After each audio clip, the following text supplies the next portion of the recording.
Hi, welcome to my house. I wanted to invite you over to hang out for a little bit and thank you so much for coming. I would normally make you a cup of coffee or a snack or something, but since we can't, please prep one and join me. Pretend you've come over and pretend we're sharing a bite to eat together and just hanging out. In real life, I'm having Vegemite toast and chocolate milk today. I forgot to mention in the video that Vegemite has B vitamins. They're super good for you, especially B6, which is hella good for women. So let's go. Okay, y'all. I gotta squeeze in here. It's a tight spot. My mind is buzzing with all the things I want to talk about today, which is cool because last time I made a video, I was still really nervous and scared to talk and be on camera, and I have been working on things. I'm still getting there, but that is my motor mouth, blabbery, really fast way of saying my mind is buzzing with thoughts and I'm ready to talk. But I promised last time, oh great, I'm on camera and now there's something in my eye. Murphy's Law. I promised y'all last time that I would not make such a freaking long video. So today I'm committed to try to stick to 45 minutes. So you see how I did that? I'm committed to try to stick to 45 minutes. But I have to stick to, I've got to stick to maximum of an hour. I'm not going to do it. I'm going to stick to 45. I'm going to stick to 45. Because I've been running late this morning. I have my little phone here so I can keep track of the time. Because I have to take my cat to the vet, and she's an outdoor cat, and I haven't seen her all morning, so I'm probably going to have to dedicate some time to locating her, not to mention trying to get her in a crate, and then the travel time it takes to get to the vet. So I feel a little pressed for time as well, which is adding to my sense of, just get it all out. But also, yeah. So anyways, I've got lots of things I want to talk about. We'll see what gets done. I want to talk about mermaids. I want to talk about the multiverse, but in real life. I want to talk about potentially some dreams I had. I may have to do this separately. And I wanted to talk about something else that I already forgot. Oh, Australia. We'll see what happens. So, unless you stumbled across this by accident, everyone else has already had advance notice that today I am having, for a snack, some Vegemite toast and some chocolate milk.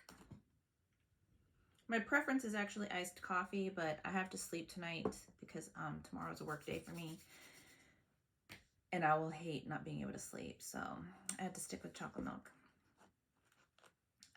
Welcome to my house. Thank you for coming over to visit with me. I hope you made yourself some toast as well. Ideally, if you made yourself some Vegemite toast or Marmite or Promite toast, that is dope. But if not, whatever toast you made yourself, that's awesome.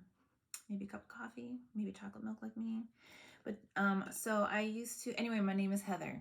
Sorry, y'all. Like, this morning has just been so, like, and I was committed to making this video today because it's been 3 months since the last one. More, because it's been 3 months since I posted it. But when I made it, it still took like 3 weeks before I actually like uploaded it to YouTube. So, also, I'm super freaking hyped to eat this Vegemite toast because I love food and I have favorite snacks, and this is one of my favorite snacks. So I'm also kind of have that brisa. Brisa is in Spanish for like that thing that makes you want to like hurry up like this because I want to fucking eat my toast because it's delicious and you want to have it while it's hot and the buttery meltiness is at maximum enjoyment levels. So anyway, I'll take a deep breath. If you're a noob to Vegemite toast, I really hope you did light scrapings like these little bits. If you do really thick scraping like this, you're gonna hate it.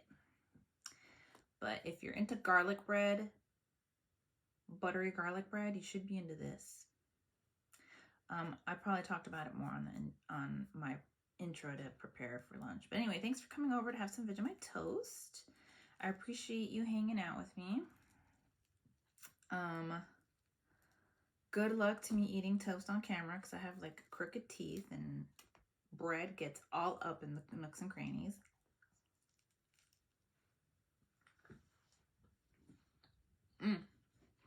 Now, when I used to live in Australia, dude, this was obsessed with having Vegemite toast at least once a day. This would be my mid-afternoon snack if it wasn't already my breakfast. And then bread here in America is so weird that for the longest time, I would try to have Vegemite toast here, but it tasted disgusting because all the bread here has sugar in it or honey or something.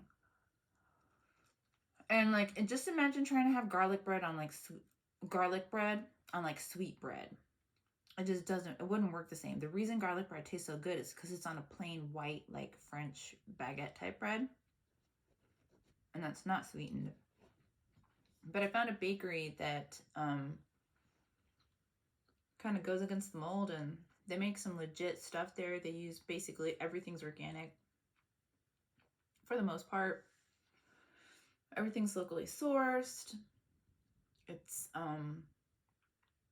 made from scratch.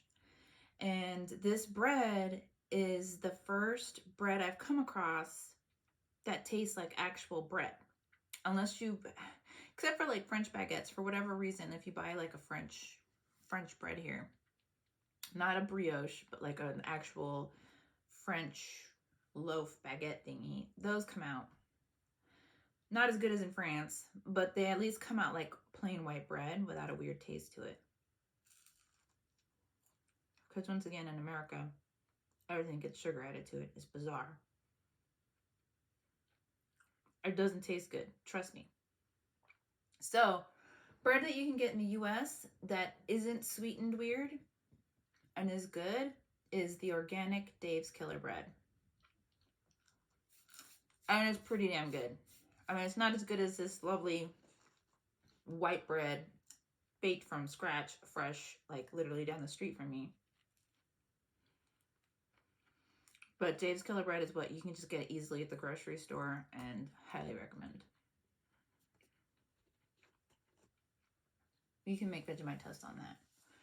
If you're in Australia, I used to be a Brumbies addict, and I bought all my bread at Brumbies, and this white bread is just like the white bread at Brumbies. That bread was so good.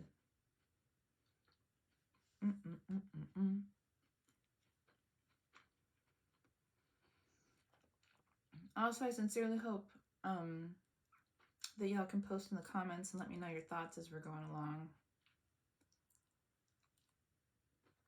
Especially because there's these gaps of me talking and chewing. And not talking and chewing. And taking a breath.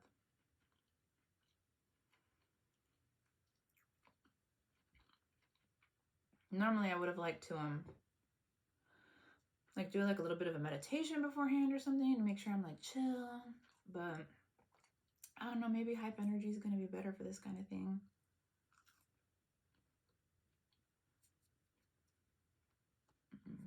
But for real, the best thing to drink with Vegemite toast is either chocolate milk or iced coffee. And I don't know why, but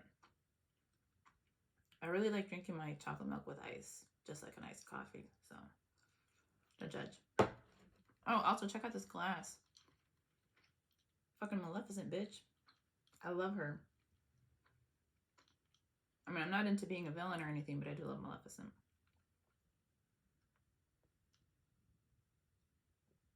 God damn, that's good.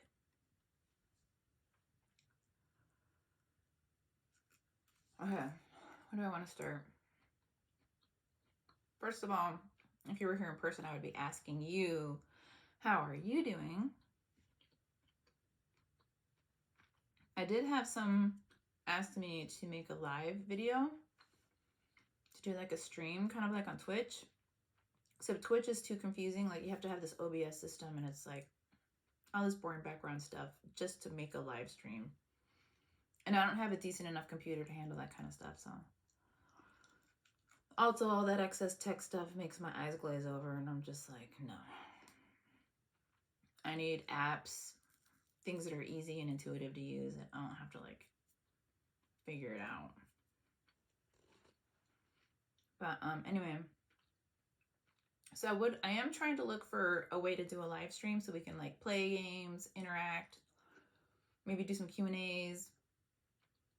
Because I feel like I've had some ideas that I feel like would be really fun on live, and it'd be kind of fun for me to kind of immediately get some feedback from peeps and kind of like have a live thing going. But for now, you get to have a taste of what it's like in being me inside my brain, because I'm basically talking like with you, but I'm the only person talking. There's nobody interrupting me, so my own brain can kind of keep going and do the only interrupting. I say interrupting because I come from a large family and everybody's really witty and really funny, and I'm the one that takes like 3,000 paragraphs and dissertations and addendums to tell a single thing. So I usually have to shout to say something, or I just get talked over and I'm like, well, okay, never mind. I thought it is in big families. Maybe that's why I learned to be really loud. No, it's just me. Never mind. It literally is just me.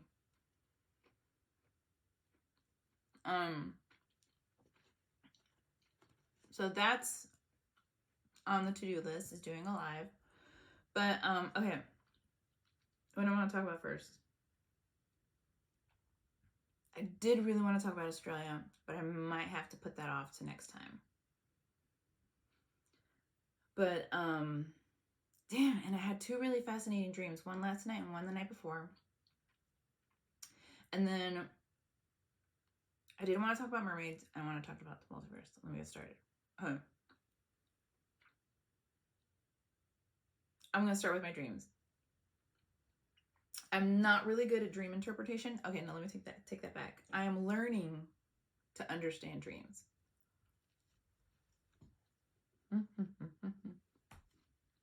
This really is a mukbang video. I jokingly put mukbang in the hashtags. But I mean, I'm freaking eating on camera, so this is a mukbang video.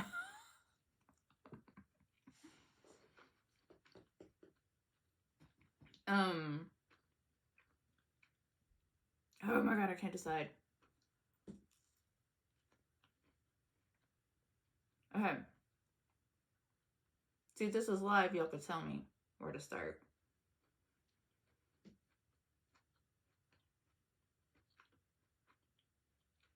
I know. I'm going to launch into the mermaids thing.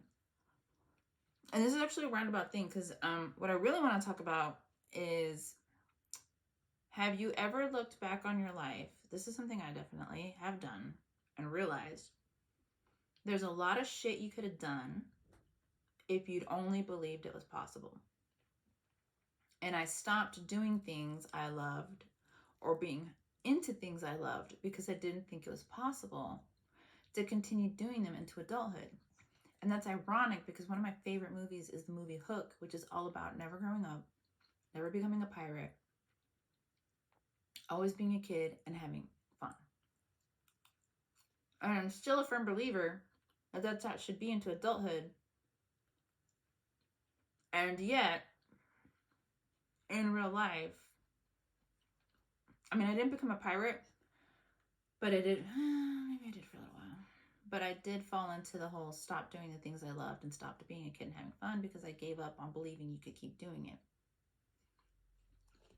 And one thing that I was freaking obsessed with growing up was mermaids. Like, I would go to the pool, and I'm talking well into my early teens. I would spend hours at the pool swimming underwater pretending I was a mermaid. Being into mermaid art, mermaid toys, mermaid everything. But, you know, fast forward to today, you know, everybody, and then growing up too, you always wished you could have a tail, like a mermaid tail. And the best mermaid tail I had was in my imagination. It was fucking awesome. But fast forward to now, like, I used to have a blog a few years ago, and I don't know if anyone here was, I think there's only one person in this group that I know of that watches these YouTubes that probably read my blog, maybe two. And I started posting about all these fucking amazing mermaid tails that you could get now. Like legit silicone tails that look real as fuck. You wear them, you need to get lifted like a mermaid and plunked into the water, basically.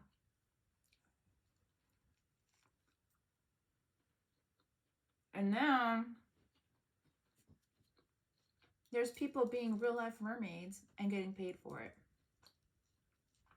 At shows, at aquariums, you know, running their own businesses, being like a party mermaid for like kids' parties and fancy parties and whatnot.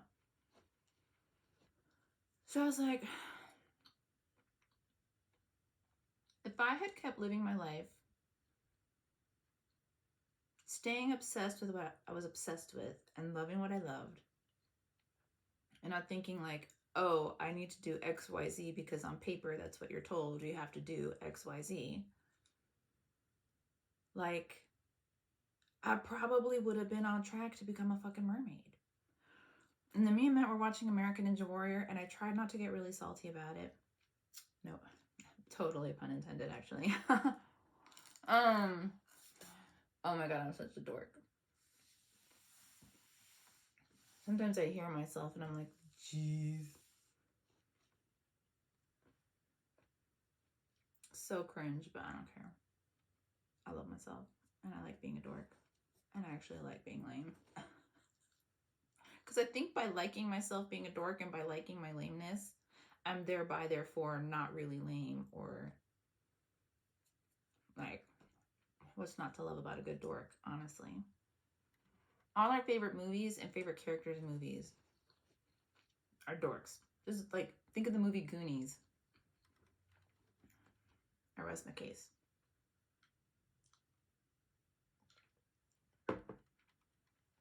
Yeah, it's so hard to eat and talk on camera at the same time, but I'm really enjoying my toast.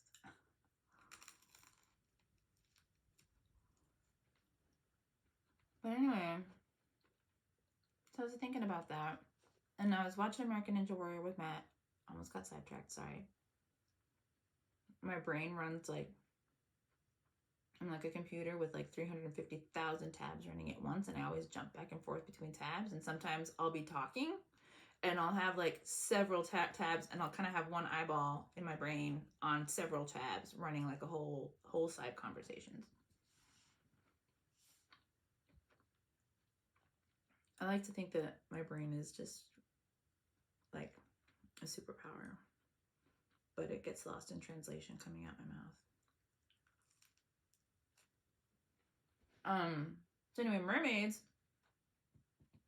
and we're watching American Ninja Warrior, me and Matt, and one of the Ninja Warrior girls is a professional mermaid. But not only that, her and her husband and her 2 kids live on a houseboat on the ocean. Like, she lives on they sail around. She's running an Instagram. Literally living life as a mermaid. She probably makes tons of money on Instagram, for all I know. There's ways to do it. I mean, how cool is that? She's taking her kids on an adventure. And she has an amazing mermaid tail. Probably more than one. So, I'm going to have to get my Instagram that I want to attach to this YouTube channel going, so I can post some pictures of mermaid tails. Because there is some freaking amazing stuff out there. And I really want a tail still. Like, it's not too late. I'm going to still have a mermaid tail. And if this was a live video, I would be asking, so maybe if you're into mermaids, you can post it in the comments. But what is the best mermaid tail in movies ever to date?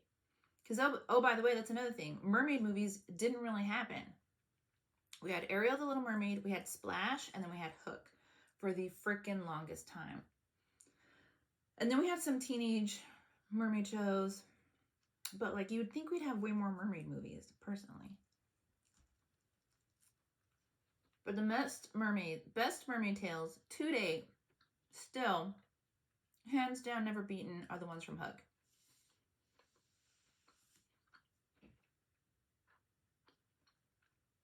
Sorry, I have like some toast stuck in my teeth. But I saw the reason that they were the most amazing tails. I found this picture one time. I've never been able to find it again. I've never been able to find commentary, directors, behind the scenes, no specials, nothing on Hook on how they made those goddamn tails. So fucking amazing. But I did see one picture. It's they made the tail, and then instead of it scooping down towards their feet like all the other mermaid tails do, or having a thick bit over the feet. Actually, I don't even know if this is on camera. This time I flipped the camera around so I don't have to look at my face when I'm filming. Not that I don't like my face, but I just felt like it was distracting, so I'm trying not to do that. So what they did was they made the tail so at the end of the feet of the human, there's this hinge and this ball. And then over that they did like more tail. So that the only hinges on their tails wasn't just their knees and their feet. It went a little bit further, and there was this other hinge and this other ball, and then the rest of the tail. So if you watch the movie Hook, that's why their tails are just so like amazing. Although you can kind of tell that the girls are struggling to stay down and not float up. But anyway, oh my god, I'm getting toast everywhere. I don't have a good spot to film in this house. So I've just set up this bizarre contraption. I should take a picture of it someday. Except it's so bizarre, I'm kind of embarrassed. So I have to kind of straddle this table to fit in this little space. And still have like the ring light so that there's enough light, because this room's kind of dark. But yeah, so anyway. And then another thing was when I was a kid, I really loved baseball. Like I loved playing baseball. And I played on a boys team because where I was at, there wasn't softball or anything. And also, I grew up in a time where girls' sports teams weren't that prolific yet.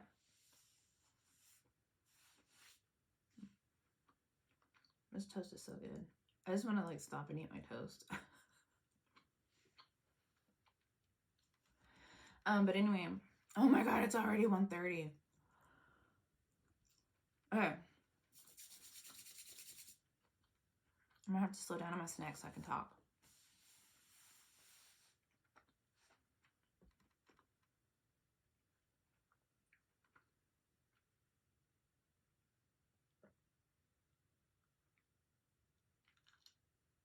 Damn, the chocolate milk is good. Okay. So anyway, 12 years old, love baseball. All my best friends were, of course, the boys on the team, because that's what it's like when you're 12 years old. I have a whole story about making the all-star game, but I think that's probably gonna have to be for another time. And I remember we were hanging around and we were joking, and everybody's talking about like they would love to play in the major leagues, because you know that's what you do when you're a kid. You talk about, you know, of course you imagine yourself as this baseball superstar, blah blah blah blah blah. And I can't remember, but somewhere in the conversation it suddenly dawned on me that I was a girl and girls didn't exist in baseball, and that career path was not a career path for me. This is not meant to be a downer story. This is actually an upper. Just bear with me. And I got really bummed out about it. And long story short, I quit baseball. I did play softball in my teen years for a little while because, you know, I did love it so much. It was fun. I played softball. Also, I did not know that you could get scholarships to go to college playing softball. Had I known that, I probably would have stayed playing softball. But again, I reached that point where I'm like, what's the point? I'm going to stop being in high school or stop being a teenager, and there's going to be no more baseball, no more softball. So I quit. Also, I was homeschooling, but I still played softball. And that was that. So I didn't realize that you could get a scholarship to go to college playing softball. I didn't realize, and then also even in baseball, there's no women in baseball. Well, fast forward to when I was like 18. Oh, by the way, right before my life took a wicked turn for the worst, which I don't know when I will tell that story, but it probably won't be anytime soon. But just mark that in the back of your minds, because one day I'll find the right moment and I'll tell it once and once only, and that'll be it. And it's a huge ass tale, but not the mermaid kind. So anyway, I'm reading in this magazine that there's this team in the minor leagues. The one minor league, I always forget, AAA, AA, single A, whatever. I think it's the AAA is the one right before major league. And so when you're in the minor leagues, you're playing legit baseball and you're getting paid for it. You're not getting paid superstar major league salaries, but you're getting paid to fucking play baseball. There was a team sponsored by Coors Beer. Coors, you need to get your shit together and fucking do this again. Of only women baseball players. The whole team, they were called the Silver Bullets. Fucking cool ass name, because I'm getting goosebumps. Like, Silver Bullets kill vampires, werewolves, fucking amazing lore. And they were a baseball team. And they were women. And they were getting paid to fucking play baseball. Thanks to Coors. And that was a moment where my soul left my body. Because I was like, I could have stayed playing baseball. I could have stayed doing what I love doing.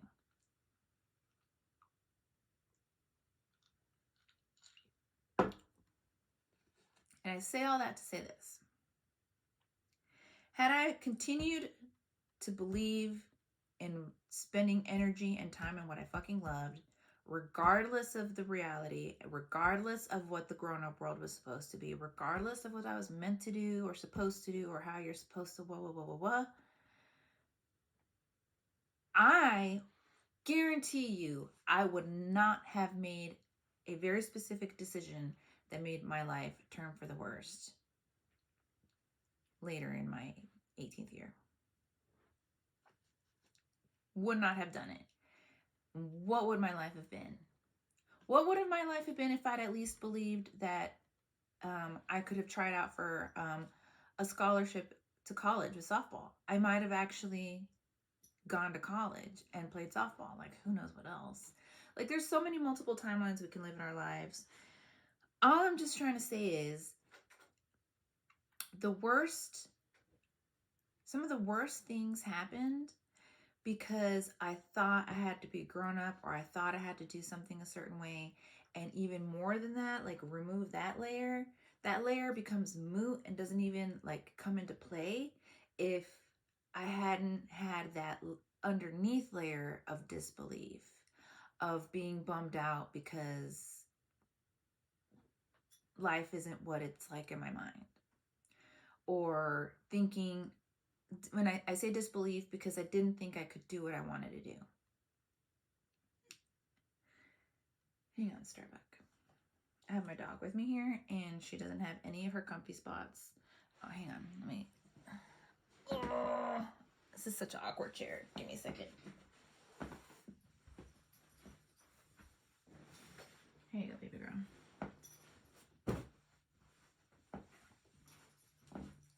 Let's see if that works. I put a pillow down for her so that she can get comfy. So, I was thinking about that disbelief, and I'm like, and then I was like, you know, because I didn't believe certain things were possible. You know, when I was a little kid, I wanted to be a marine biologist, or I wanted to be a park ranger. You know, and I love the forest. I love nature. I love being outdoors. I'm like, you know, it doesn't mean I had to grow up to be a park ranger, but maybe I would have been doing more of what I loved. Or like being a marine biologist, maybe I would have figured out how to be a fucking mermaid myself. Maybe I would have been an inventor of tales. Like, whatever. all that what ifs kind of doesn't matter. The point is, I allowed being bummed out and disbelief to weasel its way into my soul somehow, and I didn't stay pursuing things I loved in whatever capacity I could. And I feel like my life should have continued following that. And that's not to focus on what ifs, but that just led me to extrapolate the next layer of thinking and think of it on like a more universal global scale. Like, imagine if more and more and more of us believed in just spending more time doing what we love, or believing, or hoping, or saying, well, fuck it, I'm going to keep, doing this even if I can't do it as a career as an adult. Or even if, like, already if you look around, there's so many people doing what they love, and it's like, goddamn, they didn't let certain layers of disbelief stop them. And if more and more and more of us didn't let layers of disbelief stop us, what would the world be like? Like, I don't know how to put it into words, but I feel like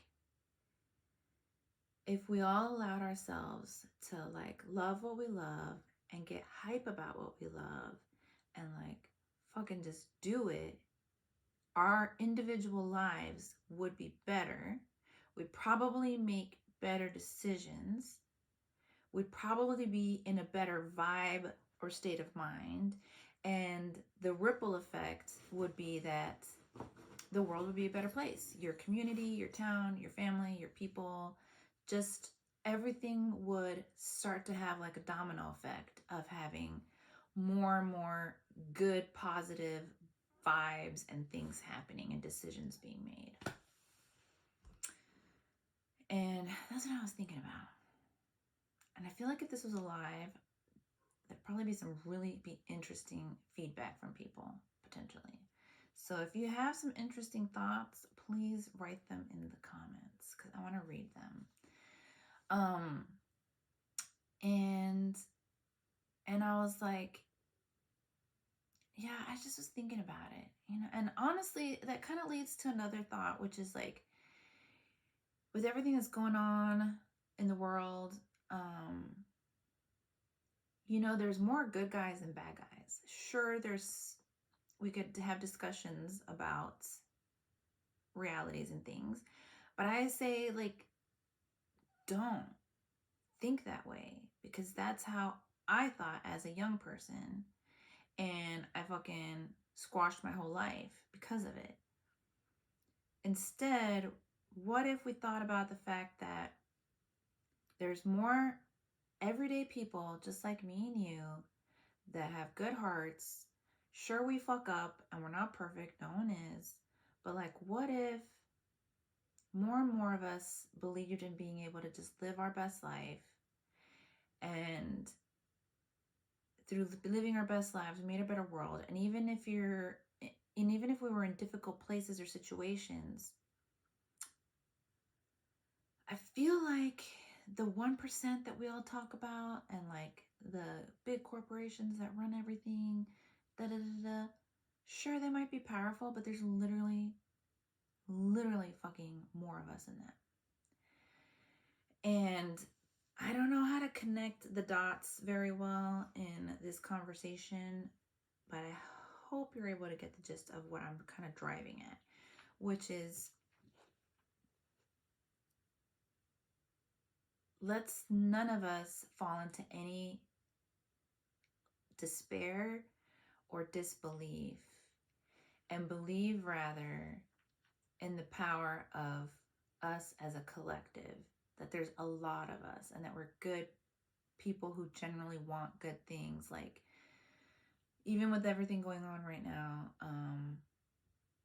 everybody on the ground doesn't want any of it, right? And I feel like we're at a juncture in the world where we could really shift things for the better. And I think things are going to happen differently this time. Dude, I did not mean to get this serious in this combo. I was actually intentionally trying to stay away from anything serious or going on like in the world right now. But I think it connects and applies. Please tell me if you understand what I'm trying to say. Yeah, I think all of these things are connected. I think all of us are connected.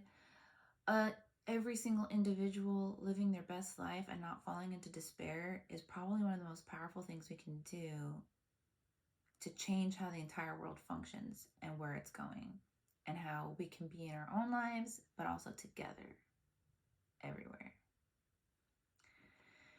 And then I think this is like the perfect moment to also talk about the multiverse. Bear with me on how I think this segues into the multiverse. This is literally an unplanned conversation. I promise you. This is just stuff I've had on my mind. And I was like, you know what? I'm going to fucking talk about it. Because I'm a giant science fiction nerd. I love sci-fi. I love sci-fi shows, movies, books, everything. I don't read as many books, unfortunately, for reasons. But I do get around to the TV shows and the movies, at least. And, like, I love Battlestar Galactica. That's probably one of my favorite movies. Shows. Like the new one. That's who I named my dog after. There's this really cool character on Battlestar Galactica called Starbuck. And that's what I've named my girl after. And guess what she did? She laid down on the pillow. Okay, how are you on time? Oh my god, it's 1:44. Okay, I gotta hurry up. Okay. Fuck. Describing this multiverse concept that I heard the other day that I was like, whoa, dude, that is amazing. So we've had lots of multiverse stuff in comic books for years, TV shows, movies. It's becoming more and more mainstream now, which is really cool. I fucking love the concept of time travel and alternate timelines, and those are my favorite things. But I'm also into other dimensions and, you know, multiverses and things like that. Like, I love Marvel. I love DC. I love it all. And I love Doctor Who. Like, I'm a huge Doctor Who fan. So the theory that I heard about the multiverse, and this is more along the lines of like Einstein's quantum explanations of like time and space and all that. But not, because there's an added layer, because this is where the theory comes in. So the universe functions on whatever it functions on. I'm like, actually, I don't know what it functions on, but it's some type of power, some type of energy, some type of something, quantum, something, EMC squared, quantum stuff that I don't understand. And so I'll start with the individual and then I'll say it as like a whole. So the theory goes that as an individual, there's the power of the mind, and it's very powerful, and we don't see how invisibly we're connected to each other and to the whole earth and then to the universe beyond, actually. And so our minds are actually really powerful engines, and our bodies are really powerful engines, and our souls are really powerful.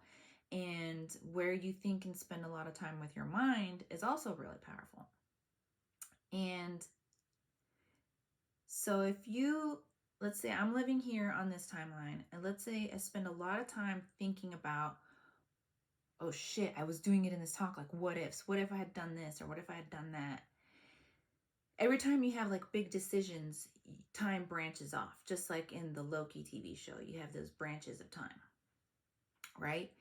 And there's another you in another parallel universe now, parallel dimension, parallel whatever, timeline, existing at the same time, living their timeline according to the other way that decision could have been made. But you now only keep that timeline existing by the amount of time and energy you spend thinking about it. So those other alternate timelines could potentially keep existing, or this theory goes that they dissolve because as you stop spending energy on them, they dissolve and go away. And the more energy you focus on this timeline that you're on, the more you solidify like this one. And so there's that. So, but then the theory goes on to the collective, which is, when I say collective, I mean like, the mathematical, all of us peoples on Earth right now. Everyone has all these people are creating all their different multiple timelines and things like that. But that multiverses are created by the collective spending all their mental energy on a particular timeline. And so therefore, that's where you have all these parallel universes going and being created that are similar to ours, but different. But then this theory went even further and was like, what if, or was this me starting to think about it? I don't know. It might have been slightly me thinking about it. Actually, no, I think it was the theory. I've been like, I get obsessed with stuff and I like dive into it and I don't master it, but like I like freaking devour this information. I spend hours and hours and hours reading on it, watching videos on it, like whatever it is. So I've recently been kind of on this track of stuff, time travel, and multiverse type stuff. But this theory goes that if enough, okay, there's two layers of it. On one layer, if enough people concentrate their energy on one type of thing, then the timeline does shift. So for example, an example of this would be, everybody knows about Nostradamus and his predictions. And he was just so he had to hide from the Inquisition of the Catholic Church. So he had to be so coded in his prophecies that they're like impossible to break and nobody can figure them out in time for like advance notice. But in retrospect, the ones that have come true, you're like, oh shit, that's what he was talking about, right? So stuff has happened that in the 1500s Nostradamus did predict. And that's a whole other conversation that's really fucking cool, actually. I didn't know the shit with Nostradamus was as cool as it is. But there's other prophecies that I'll get into this some other time because I'm short on time, on how it's dated and how we could know it means this or that should have already happened now using astrological dating, should have already happened now, but didn't. Which means, so Nostradamus's prophecies could be the worst possible timelines and outcomes, not things that are set in stone or the only timeline. So even if there's fixed points, there's degrees of severity to each fixed point that could happen. And one of the worst timelines of that Nostradamus predicted, and that, according to how some people have cracked it, should have happened and it didn't happen, which is really hopeful because it means enough of us, as much as things are the way they are, enough people have made enough of the good decisions or good mental focus and energy to shift our collective timeline so that that worst timeline didn't happen. I thought that just was a really cool concept. Whether you think it's real or not, whether it's serious or not, like I like it as mind candy, and I think it's just fun to think about and explore all the like what ifs and how cools and blah blah blah. As long as it's not going into anything really dark and heavy and like miserable, because like I don't want to spend energy on that, on my mental time on that. But like but then there was another layer of like, what if enough people had concentrated enough and spent energy enough on such an amazing outcome for the world that literally we collectively create a whole new, not just timelines for individual people, not just slight shifts in timeline on Earth now, but what if, this is kind of crazy, and I'm telling you, I'm a total sci-fi nerd, and I think this stuff is really crazy and cool and fun to just think about. What if you could create a whole new multiverse? Like say we're on Earth 1, what if we could create a whole Earth 2? Maybe there's already like 50 Earths. Maybe, I don't know. But what if we're on Earth 1 now and we were able to create a multiverse of Earth 2 that had a really, really, really cool shift and became the better world that all of us wish for and want? So then that just makes me go to, okay, well then what happens to Earth 1? Well, maybe Earth 1 is where all the really shitty giant corporation villainous people with like soulless eyes continue to live, and anybody who's like into that can stay into that on Earth 1. So then Earth 1 would probably become the villainous multiverse that nobody should ever travel to and go to, and Earth 2 could become the really, really cool one. Don't even get me started talking about Doctor Who. I could talk for hours and hours and hours about Doctor Who and stuff like this.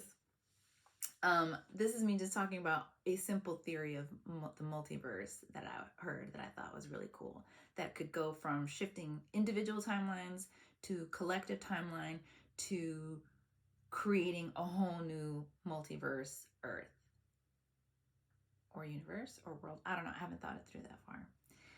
But are you still with me? What do you think about that?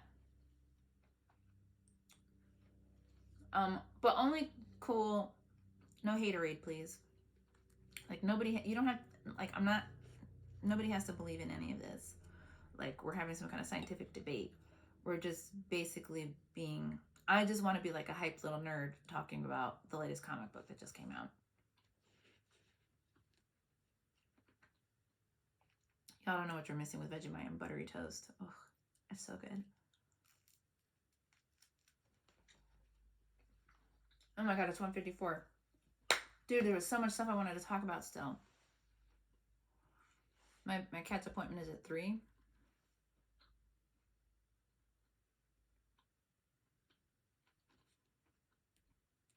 So that's why I'm kind of concerned about the time.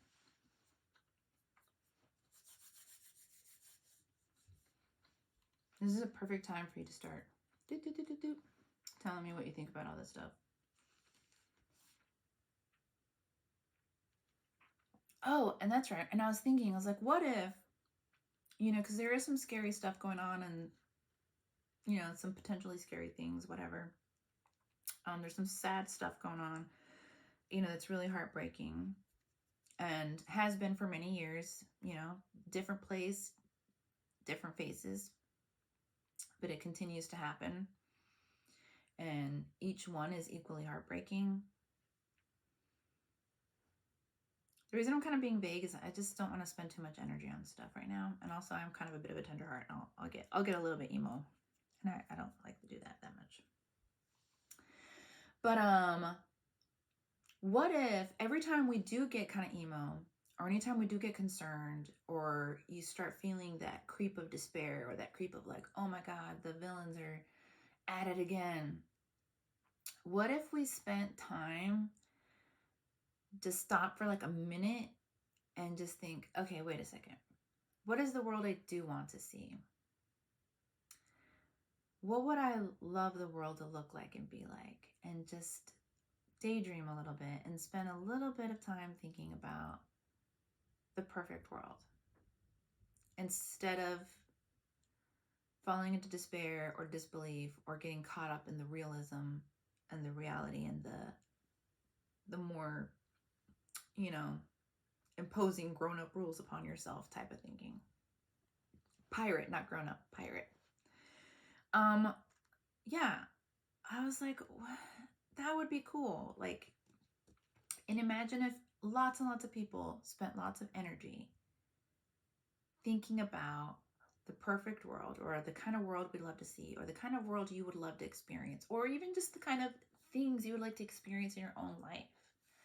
I would love to experience fresh grown vegetables in my own backyard. First, I need my own backyard. Second, I would need to hire somebody and pay them to do what they absolutely love. Let's say like there's somebody that loves gardening, plants are their life, that they would love to get paid to be a gardener and just tend plants and design. You know, I know landscape architects exist, but I'm like literally like paid to be like a magical little gardener, making the most beautiful cottage gardens or vegetable gardens or things like that, but not necessarily having to be a farmer. I would love to be in a position to pay somebody to be a gardener, doing what they love and helping me who sucks at gardening and keeping plants alive. I am working on it. Actually, I should say, just to change my phrasing, I should be like, I am learning how to love and care for plants. See how I spun that? And pay somebody to do what they love and for me to get beautiful, homegrown, fresh vegetables. For now, I do try to support my local farmer as much as possible. It's actually kind of hard, but I'm doing the best I can. So yeah, I'm supporting my local baker as often as I can. But yeah, things like that. That's the kind of stuff I was thinking about. And it all started with mermaids. Believe it or not. Welcome to how my mind works. I think like this all the time. I'll like just fall into a thing and I'll just start thinking about it.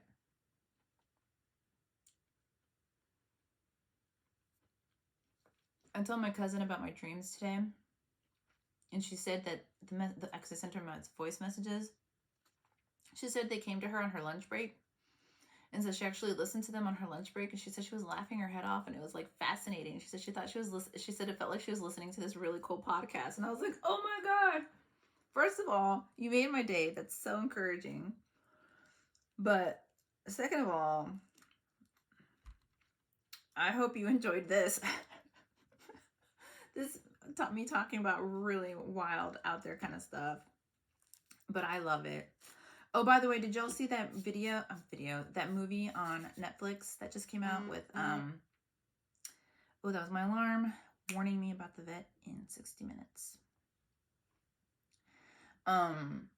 With Ryan Reynolds and Jennifer Garner and Zoe Saldana and Mark Ruffalo.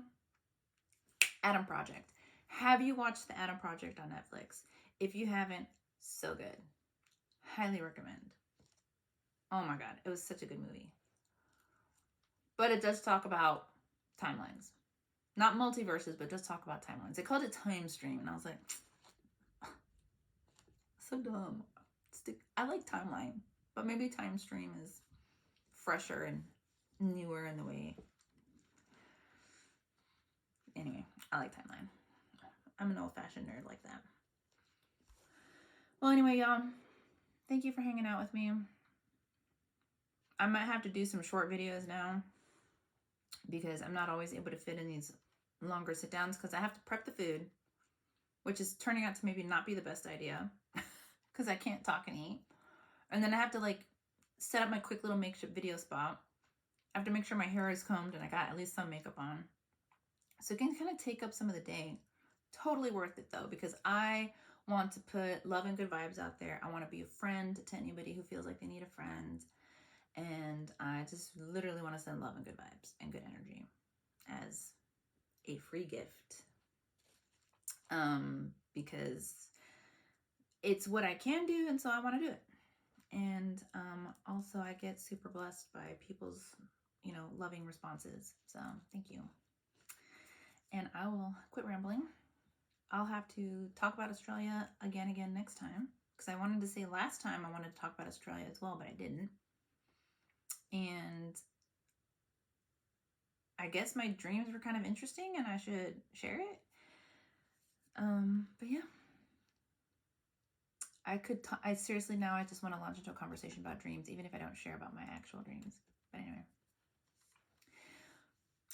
Much love to you. Thank you for chilling and hanging out with me. And I hope your days and weeks and months ahead are absolutely beautiful, absolutely full of love, absolutely full of faith in all the good things and in the best possible outcomes. And that no matter what, we continue to believe that the result is going to be better than what was before. That's the good vibe I want to put out. All right. Peace out. And since this isn't edited, now you're going to see my butt getting up to go turn this camera off.